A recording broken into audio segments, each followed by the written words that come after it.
আগামী সপ্তাহেই আইএসএল এর দিন ঘোষণা জানালো ফেডারেশন। আইএসএল নিয়ে যাবতীয় জট কাটার ইঙ্গিত। শনিবার ফেডারেশনের এমার্জেন্সি কমিটির বৈঠক ডাকা হয়েছিল। কমিটির সুপারিশ অনুযায়ী এবছর লিগের আয়োজন করবে ফেডারেশনই, এবং যেমনটা ফেডারেশনের তরফ থেকে এই নিয়েই জানানো হয়েছে।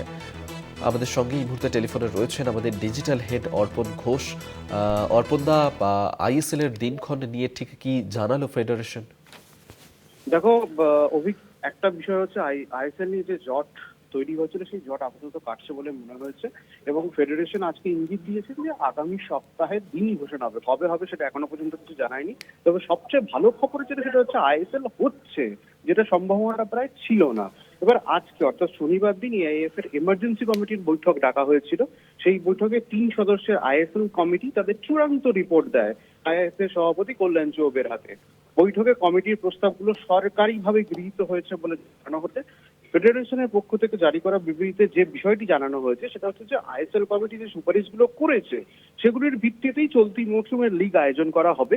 আরো জানানো হয়েছে এবছর আইএসএল এর আয়োজক হিসাবে দায়িত্ব নেবে এআইএফএফ নিজেই। অর্থাৎ তাহলে এবার প্রশ্ন হচ্ছে এআইএফএফ যদি দায়িত্ব নেয় তাহলে কি কি দায়িত্ব নেবে।